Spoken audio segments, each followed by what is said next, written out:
Study IQ IAS, आपका selection हमारा mission. एक तरफ हम कहते हैं आंदोलन लोकतंत्र की धड़कन है, कभी धीमी कभी तेज पर चलती रहनी चाहिए। इससे लोकतंत्र में एक बदलाव देखने को मिलता है, लोग अपनी बात अपनी सरकार से कह पाते हैं और कई बार देखा गया है भारत में भी आंदोलन की वजह से बहुत सारे परिवर्तन देखने को मिले हैं। लेकिन एक आंदोलन, एक प्रोटेस्ट अगर रिवॉल्यूशन में कंट्रोल हो जाए और उसके रिपरकशंस देश को दहला दे, जैसा अभी हमने देखा नेपाल में हुआ, उसी कारणवश एक बहुत इंपॉर्टेंट बात है कि क्या भारत को भी आंदोलन मुक्त भारत बनाने की बात चल रही है। हमारे होम मिनिस्टर अमित शाह जी ने एक मीटिंग की और उसमें उन्होंने एक बात कही कि अब जो हमारी इन्वेस्टिगेशन एजेंसीज हैं, बहुत सारी इन्वेस्टिगेशन एजेंसीज हैं, वो इन्वेस्टिगेट करना शुरू करेंगी भारत के सारे आंदोलनों को। पर कब से? बहुत इंपॉर्टेंट डेट हमारे भारत के इतिहास में अगर हम आंदोलन को देखते हैं आजादी के बाद से, तो सबसे बड़ा आंदोलन जो स्टूडेंट्स ने किया है और उसके वजह से बहुत सारी चीजें बदलती हुई दिखाई दी, वो आंदोलन था 1974 का जेपी आंदोलन। और उस जेपी आंदोलन से हमने देखा सरकार किस तरीके से हिल गई। सरकार ही नहीं हिली, सिर्फ देश में नए नए स्टूडेंट्स, नए नए नेता और नई नई पॉलिटिकल पार्टीज का जन्म होता है। इसलिए हमारे होम मिनिस्टर कहते हैं कि एक इंपॉर्टेंट बात है इस आंदोलन को देखते हुए जो हमें अपनी सरकार की स्टेबिलिटी के लिए, पॉलिटिकल स्टेबिलिटी के लिए और इकोनॉमिक ग्रोथ के लिए जानना चाहिए। वो ये है कि इन आंदोलनों के पीछे कहां कहां से पैसे आए, इन आंदोलन को, प्रोटेस्ट को के पीछे क्या जेन्युइन मुद्दे थे या फिर किसी और बाहरी शक्ति का हाथ था या फंडिंग उसको बाहर से कहीं मिल रही थी। तो इसका पूरा लेखा जोखा चाहिए। Home minister, ministry of home affairs की रिस्पॉन्सिबिलिटी है कि जो फॉरेन पावर्स गवर्न करती हैं, जब किसी कंट्री के अंदर नॉन स्टेट एक्टर्स वर्क करते हैं उनके पीछे, तो हम उसको भी समझ पाए। इंडिया एक बहुत बड़ी डेमोक्रेसी है, उस डेमोक्रेसी को हिलाने के लिए या उस डेमोक्रेसी में बदलाव लाने के लिए, रेजिम चेंज करने के लिए बहुत सारे लोग, नॉन स्टेट एक्टर्स का भी बहुत बड़ा हाथ रहता है। इसलिए उन्होंने कहा, अमित शाह ने कहा, bureau of police research and development ये मुझे एनालिसिस करके देंगे 1974 के बाद से जेपी आंदोलन और उसके बाद से जितने भी मेजर आंदोलन हुए हैं भारत में, उन आंदोलन को की स्टैंडर्ड ऑपरेटिंग प्रोसीजर क्या रहा है। ठीक है, कितने लोग थे उसमें, वो लोग किस जगह के थे, किस उम्र के थे, उनकी क्या डिमांड्स रही, उसके लिए फंडिंग कहां से आया, प्रोटेस्ट को ऑर्गेनाइज किस तरीके से कराया गया, उन डिमांड्स को मीट आउट कैसे किया गया, ये सारी चीजें उनको चाहिए थी। ये बात कब होती है? ये बात होती है अभी बहुत recently national security strategies conference जो आईबी द्वारा ऑर्गेनाइज कराई गई थी। और उन्होंने कहा एक चीज कि बहुत सारी एजेंसीज, चाहे वो इन्फोर्समेंट डायरेक्टरेट हो, चाहे वो फाइनेंशियल इंटेलिजेंस यूनिट, क्योंकि प्री प्रोटेस्ट एनालिसिस की भी जरूरत है। बिना फंडिंग के प्रोटेस्ट नहीं किया जा सकता है। वो फंडिंग का मैकेनिज्म क्या है, चाहे वो सीबीडीटी हो, वो टैक्सेस के द्वारा पकड़ना चाहते हैं कि कहां कहां से पैसे रोटेट किए गए हैं, शेल कंपनीज द्वारा रोटेट किए गए हैं, बाहर के देशों द्वारा रोटेट किए गए हैं या किसी एनजीओ द्वारा पैसे लाए गए हैं। स्टेट पुलिस और स्टेट एजेंसीज का भी बहुत बड़ा रोल रहेगा, तो यानी कि यूनियन के साथ साथ स्टेट गवर्नमेंट का भी इसमें रोल रहने वाला है, नेशनल इन्वेस्टिगेशन एजेंसी भी। तो क्या यह कहा जाएगा कि अब आंदोलन भारत में होना बंद हो जाएंगे? नहीं, यह मतलब बिल्कुल भी नहीं। मतलब यह है कि जो सिटीजन्स हैं वो इस बात को समझे कि आंदोलन का मकसद क्या है। हम बात करेंगे इसके कॉन्स्टिट्यूशनल एंड लीगल पर्सपेक्टिव्स पर भी, लेकिन एक आंदोलन की गहराई में पहले हम जाते हैं कि आंदोलन से क्या क्या मूलभूत परिवर्तन हो सकते हैं एक देश में, एक देश की स्टेबिलिटी में। एक देश एक विजन के साथ, एक गोल के साथ आगे बढ़ रहा होता है, तो किस तरीके का आंदोलन चाहिए एक देश को और किस तरीके का प्रोटेस्ट जब रिवॉल्यूशन में कन्वर्ट हो जाता है तो देश की स्थिति चरमरा जाती है। समझते हैं इसको। लाइकली स्टैंडर्ड ऑपरेटिंग फीचर क्या होने वाला है कि प्री प्रोटेस्ट इंटेलिजेंस गैदरिंग होगी कि ये किस मकसद के लिए किया जा रहा है, क्या कोई वेस्टेड इंटरेस्ट तो नहीं है किसी और देश का इसमें, किसी और पॉलिटिकल पार्टी का इसमें, बाहरी कोई शक्ति तो इसके पीछे काम नहीं कर रही है। और ये कई बार इंदिरा गांधी के टाइम पर भी देखा गया कि उन्होंने कहा कि इसके पीछे बाहरी शक्तियों का हाथ था देश की स्टेबिलिटी को हटाने के पीछे। फंडिंग इन्वेस्टिगेशंस की पैसे कहां से आ रहे हैं इस प्रोटेस्ट के लिए, क्लासिफाई किया जाएगा प्रोटेस्ट को, पीसफुल प्रोटेस्ट की आजादी रहेगी, अलाउड बट कंट्रोल्ड।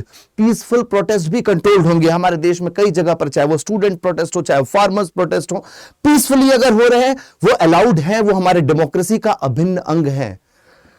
लेकिन वायलेंट या फिर फॉरेन इन्फ्लुएंस प्रोटेस्ट की आजादी बिल्कुल नहीं होगी। Violent protest to be suppressed, this is the objective behind it. Crowd management protocols होंगे और मीडिया की भी स्ट्रैटेजी डिफाइंड होगी, सो दैट कि हमारे देश की स्टेबिलिटी बहुत अच्छी रहे। रिपरक्यूशंस क्या क्या हो सकते हैं अगर देश में इस तरीके से प्रोटेस्ट बढ़ते रहे तो।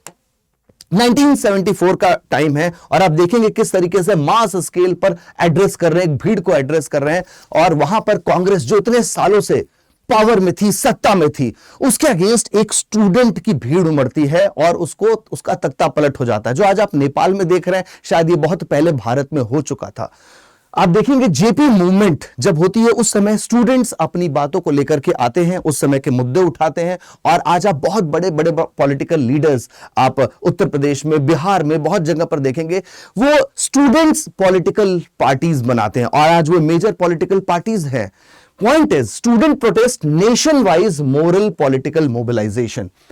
अच्छी बात है, एक तरफ ये अच्छी बात है कि हमारे देश में प्रोटेस्ट करने की आजादी थी, लेकिन अगर मैं आपको 1974 से उठा करके 2004 तक समझाने की कोशिश करूंगा कि क्या क्या बदलाव आए हमारे देश में, वो समझना बहुत जरूरी है। आप देखेंगे 1974 से 2004 तक कोलिशन गवर्नमेंट्स आने लग गई। किसी भी सरकार को बहुमत नहीं मिल रहा था, बहुमत मिलना बहुत मुश्किल हो गया था। आप देखोगे 1984 के बाद से भी मुश्किल से एक बार बहुमत मिला था, वो भी सेंटिमेंट्स की वजह से वोट्स मिले थे। आप अटल बिहारी वाजपेयी जी की सरकार को भी देखेंगे, 1995 के बाद बड़ी मुश्किल से कभी 13 दिन की सरकार बनती थी। 2004 में जाकर के थोड़ी सी स्टेबिलिटी आती है। भारत ने इतने सारे प्राइम मिनिस्टर्स देख लिए। इंपॉर्टेंट पॉइंट यह है कि जब पॉलिटिकल स्टेबिलिटी नहीं रहेगी तो हमारी देश की नीतियों को, जो 5 ईयर प्लान्स बन रहे थे उस समय, उसको इंप्लीमेंट कैसे किया जाएगा। तो उसकी वजह से 1975 ऑनवर्ड्स हमने देखा कि भारत की जो डेवलपमेंटल गोल्स हैं वो अचीव नहीं हो पा रहे थे टाइम पर, वो कंड्यूसिव पॉलिसी एनवायरनमेंट नहीं क्रिएट हो पा रहा था। उसी दौर की बात है जब 1980s के बाद चाइना ने अपनी ग्रोथ डबल डिजिट कर दी, 10% से ऊपर से ग्रोथ करने लग गया। उसने अपनी पॉपुलेशन, अपने डेमोग्राफिक डिविडेंड का बहुत अच्छा प्रयोग किया और वो किसी बाहर के मसलों में नहीं पड़ा। प्लस चाइना में बहुत ज्यादा प्रोटेस्ट नहीं थे और वहां पे कल्चरल हमने देखा कि एक होमोजेनिटी सी क्रिएट हुई, जिसकी वजह से उसने बहुत तेजी से अपनी ग्रोथ की। भारत ये चाहता है कि इसकी वजह से इकोनॉमिक ग्रोथ ऑफ इंडिया पे इंपैक्ट ना पड़े। Now is the time for India to have a stable growth of the Indian economy. Rise of identity politics आपने देखा, उस समय भी बहुत प्रोटेस्ट होता है। आप 1990s की बात करेंगे, 1991 में एलपीजी रिफॉर्म्स आप जानते ही हैं। Mandal commission protest reshaped caste politics in India. तो बहुत सारी रीजनल पॉलिटिकल पार्टीज बनने लगी। नॉर्थ ईस्ट में भी हमने देखा पॉलिटिकल इंस्टेबिलिटी रही। आप तमिल में भी देखोगे, श्रीलंका के साथ काफी सारी प्रॉब्लम्स रही। तो सदर्न पॉलिटिक्स एक डिफरेंट चल रही थी, नॉर्थ ईस्ट पॉलिटिक्स डिफरेंट थी। आप पंजाब में देखोगे एक अलग अकाली दल की पॉलिटिक्स चल रही थी, वहां पर भी एक अलग डायमेंशन निकल के आ रहा था। तो भारत पॉलिटिकली फ्रैगमेंटेड हो जाता है जब कोई एक ऐसा मेजर रिवॉल्यूशन आता है। यह भारत में पहले भी हुआ है और उसके साथ साथ जो छोटे छोटे मुद्दे थे जो पहले भी हमारी डेमोक्रेसी एब्जॉर्ब कर सकती थी, वो मुद्दे भारत को फ्रेगमेंट्स में डिवाइड करने लगते हैं पॉलिटिकल आइडियोलॉजीज के फॉर्म में। तो हमें यह समझना होगा कि इस तरीके से जो प्रोटेस्ट हैं, ये प्रोटेस्ट अलग दिशा में लेकर के चले जाते हैं हमारी ग्रोथ को। Communal agitations, Ayodhya movement, subsequent protest redefined religion and politics, caste politics, religion and politics, ये चीजें बढ़ती चली गई। आज हमारी जो बीजेपी की सरकार है वो बिल्कुल नेहरू और इंदिरा की तरह है। बहुत ज्यादा टाइम हो गया है सत्ता में। आप देखेंगे 2013 के बाद से कॉन्टिन्यूअसली बीजेपी पावर में है, तो सरकार भी एक डर में है। सरकार को भी यही लग रहा है कि yes, history warns them, Indira Gandhi too was a strong leader, but protest and instability eventually brought her downfall. सरकार को भी यह पता है कि इंडिया में भी अगर लोगों के अंदर एक एंटी इनकम्बेंसी है। लोगों को भी एक लग रहा है कि किस तरीके से सरकार जो है वो बदली जा सकती है, लोग अपनी बात को लेकर के सड़क पे आ सकते हैं, प्रोटेस्ट कर सकते हैं। लेकिन अगर वो जेन्युइन प्रोटेस्ट है, आप देखेंगे फार्म लॉज वापस लिए गए किस तरीके से, उसी तरीके से लोगों को एक पीसफुल प्रोटेस्ट करने का मौका तो दिया जाएगा, लेकिन जस्ट एक रेजिम चेंज करने के लिए, एक पॉलिटिकल इंस्टेबिलिटी क्रिएट करने के लिए नहीं, जहां पर बाहरी ताकतों का असर हो। अभी आप देखेंगे टुडेज स्ट्रैटेजी प्रिजर्व स्टेबिलिटी, हमें प्रिजर्व करनी है स्टेबिलिटी, बिल्कुल सही बात है। हमें आज आप देखोगे मेक इन इंडिया क्यों हो पा रहा है, क्योंकि पॉलिटिकल स्टेबिलिटी है। आज हम एक्सपोर्ट ओरिएंटेड पॉलिसीज की बात कर पा रहे हैं क्योंकि पॉलिटिकल स्टेबिलिटी है। प्लस अभी की जो गवर्नमेंट है उसके बहुत अच्छे रिलेशन से स्टेट में भी डेवलप होते जा रहे हैं, हम ये भी देख रहे हैं। Prevent protest from snowballing into a political upheaval, political तख्ता पलट की बात ना हो। आप अगर देखेंगे जैसे एंटी करप्शन मूवमेंट और इंडिया अगेंस्ट करप्शन मूवमेंट जो हमने देखा था 2012-13 में किस तरीके से हुआ था, अन्ना हजारे मूवमेंट के नाम से भी आप जानते होंगे उसको, उसमें एक प्रोटेस्ट से बहुत इंपॉर्टेंट चीज निकल के आती है, वो ये आती है कि मुद्दा जो है वो सरकार के सामने आता है, उस पर कानून बनते हैं, लोकपाल और लोकायुक्त एक्ट भी बन के आया। एंड बट उस समय ही एक और पॉलिटिकल पार्टी निकलती है इस आइडियोलॉजी से, आम आदमी पार्टी, वो भी दिल्ली में बहुत काम करती है, फिर अभी पंजाब में भी उनकी सरकार है। तो आप ये समझिए कि एक पॉलिटिकल अनरेस्ट क्रिएट हो जाएगा। Democracy through elections and not street agitations, ये है एजेंडा अभी गवर्नमेंट का, democracy through agitations and not street agitations. 2019 में सीएए सिटीजनशिप अमेंडमेंट एक्ट और एनआरसी के अगेंस्ट भी प्रोटेस्ट हुआ था। 2020 में भी हमने देखा, 2021 में फार्मर्स ने प्रोटेस्ट किया था, किसान आंदोलन, उसी तरीके से बहुत सारे आंदोलन हमने देखे। Now Indira Gandhi often complained of foreign hands behind the protest, और यही बात हमारे मिनिस्टर साहब ने भी कही, होम मिनिस्टर साहब ने, उन्होंने कहा अमित शाह ने कि वेस्टेड इंटरेस्ट हो सकते हैं कुछ देश के इसमें, उन वेस्टेड इंटरेस्ट के लिए हम नहीं कर सकते हैं। Language is same for foreign funding, that is vested interest. और यह बात कब कही जा रही है? 50 इयर्स लेटर। और डिफरेंस क्या है दोनों बातों को कहने में? The government wants a permanent manual to deal with them, ताकि हम एक प्रोसेस बना सके कि आगे आने वाले जो प्रोटेस्ट है, यानी प्रोटेस्ट होंगे, आने वाले प्रोटेस्ट को हम किस तरीके से डील करेंगे, दैट इज मोर इंपॉर्टेंट। और यह बात अभी हो क्यों रही है? यह बात अभी ही क्यों हो रही है? कारण है, आप सब ने देखा होगा और मैंने भी इसको डिस्कस किया आपके साथ, नेपाल में हमने देखा किस तरीके से जेनजी रिवॉल्यूशन हुआ, उसको जेनजी प्रोटेस्ट नहीं कहेंगे, वो जेनजी रेवोल्यूशन हुआ, और उस रेवोल्यूशन की वजह से आपने देखा किस तरीके से नेपोटिज्म के अगेंस्ट हुआ। बट उसमें भी एक इंपॉर्टेंट बात यह है कि वो किड्स, वो जो वहां के जेनजी किड्स हैं, वो ये भी बात कह रहे थे कि हमारे पास नौकरी नहीं है, हमारे पास जॉब्स नहीं है। और हमने देखा कि वहां पर 40% पॉपुलेशन जो है यंग, 30 साल से कम लोगों की है। तो भारत की भी जो डेमोग्राफिक स्थिति हो बिल्कुल सेम है, जॉब्स की कमी है, जॉब्स की कमी होने के साथ साथ डेमोग्राफिक डिविडेंड है। अगर डेमोग्राफिक डिविडेंड को हम एक्चुअलाइज नहीं करेंगे तो वो डेमोग्राफिक डिजास्टर भी बन सकता है। आप देखिए वहां पे किस तरीके से डेमोक्रेसी कोलैप्स हो गई। भारत नहीं चाहता है किसी भी हालत में डेमोक्रेसी कोलैप्स हो। भारत में बगल में नेपाल एकदम हमारी सीमा से जुड़ा हुआ है। आपने देखा बांग्लादेश में भी स्टूडेंट ही प्रोटेस्ट हुआ था, नेपाल में जेनजी प्रोटेस्ट हुआ था, आपने श्रीलंका की भी हालत देखी। तो ये कुछ बाहरी ताकतें हैं जो वेस्टेड इंटरेस्ट के साथ इसको पूरा करने की कोशिश कर रही हैं। सो इंडियन डेमोक्रेसी को बहुत स्टेबल रहने की जरूरत है, बहुत स्ट्रांग रहने की जरूरत है for the future time to come. Now India is watching very closely this thing. Youth bulge है हमारा बहुत ज्यादा, 65% under 35 age, 65% population under 35 age, और हाई अनएम्प्लॉयमेंट है। अनएम्प्लॉयमेंट इलेक्शन मैनिफेस्टो का एक इंपॉर्टेंट मुद्दा भी रहा है, उसके ऊपर बहुत सारे क्रिटिसिज्म्स भी आए सरकार के लिए, ठीक है। Rising anger against inequality, inequality भी भारत में जो जीडीपी है, एक जॉबलेस ग्रोथ की बात कही जा रही है कि हमारी ग्रोथ तो बहुत तेज है लेकिन जॉब्स नहीं क्रिएट हो रही हैं, तो इनइक्वालिटी बढ़ती जा रही है। अनएम्प्लॉयमेंट रेट आप देख रहे हैं कितना ज्यादा है। ओके, 2024 में unemployment rate, although Covid time से अनएम्प्लॉयमेंट रेट कम हुआ है, कोविड की अपेक्षा देखा जाए उस टाइम के हिसाब से, बट ओवरऑल बढ़ रहा है, पॉपुलेशन भी बढ़ती जा रही है। Without control India too could face a revolutionary risk, यानी कि जो हमारा यूथ अनएम्प्लॉयड है और वो डिजिटल मीडिया पर भी है, अगर उसको फॉरेन से कहीं फंडिंग मिल जाए, किसी और का वेस्टेड इंटरेस्ट हो, तो मोबिलाइज किया जा सकता है हमारे देश की स्टेबिलिटी को खत्म करने के लिए या फिर पॉलिटिकल अपफेल के लिए यूज किया जा सकता है। Standard operating procedures are prevention strategy, इसको प्रिवेंट करने की एक स्ट्रैटेजी है। Now legal and constitutional guard rails, हमारी लीगैलिटी क्या कहती है, यह भी जानना बहुत जरूरी है। हमारा संविधान क्या कहता है इसके बारे में। सबसे इंपॉर्टेंट चीज है आर्टिकल 19 एक फंडामेंटल राइट है, right to freedom of speech and expression, right to freedom of speech and expression, या फिर हम कहीं किसी के साथ एक असेंबली बना सकते हैं, पीसफुली अपनी बात रख सकते हैं, यह हमारा नैतिक अधिकार है। इस नैतिक अधिकार के अगेंस्ट नहीं जाना है।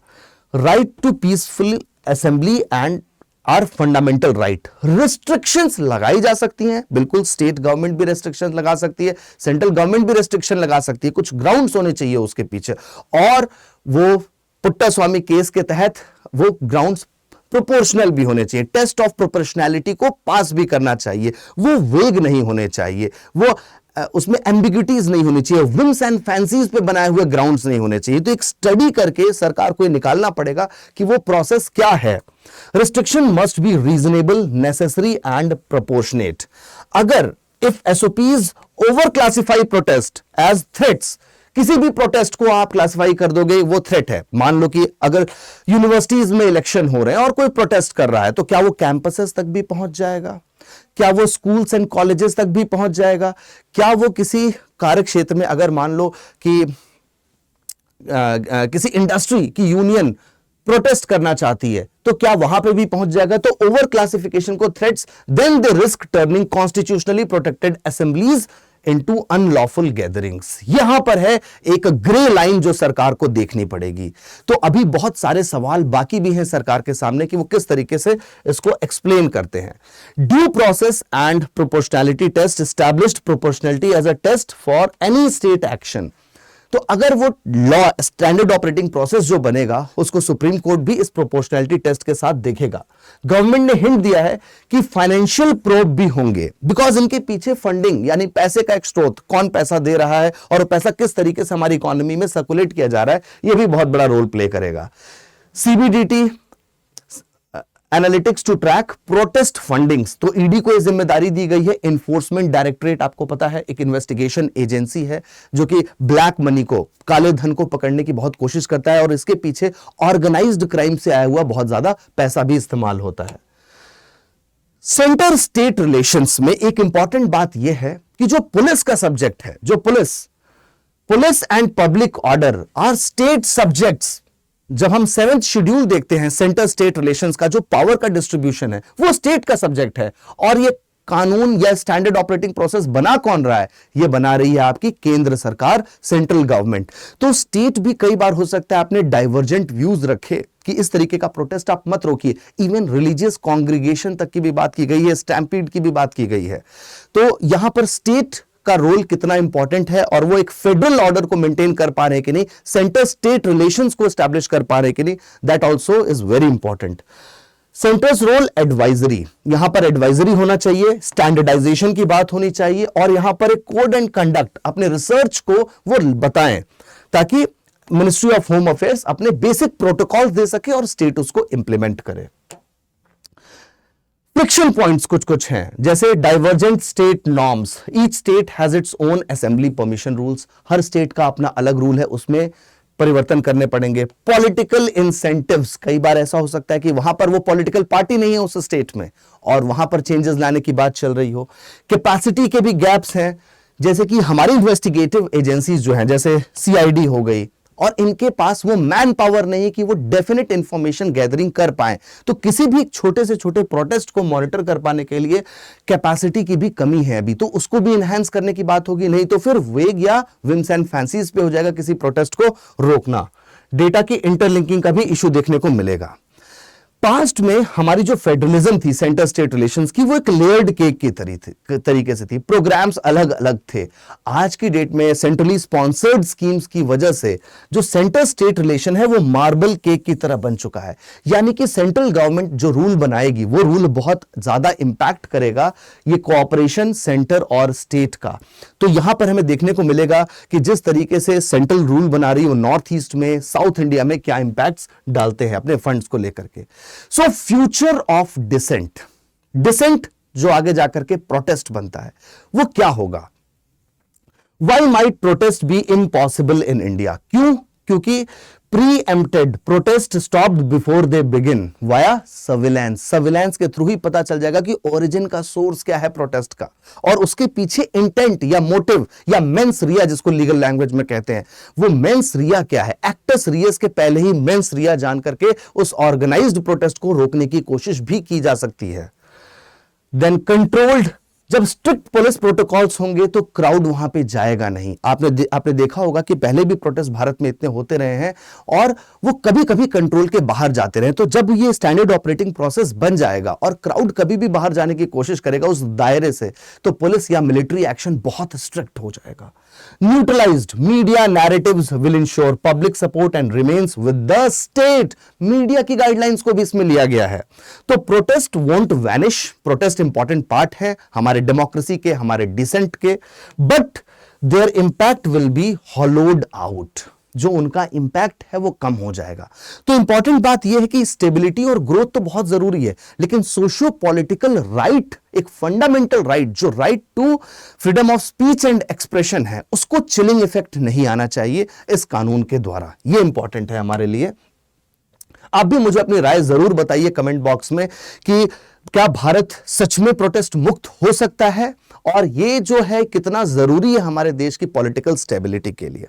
ये क्वेश्चन आप सबके लिए है। आप वीडियो पॉज कर सकते हो, बहुत सिंपल क्वेश्चन है। यूपीएससी में इस प्रकार के क्वेश्चंस आते हैं। जिसका आंसर करेक्ट होगा, I would like that comment. A good news for all the civil services aspirants.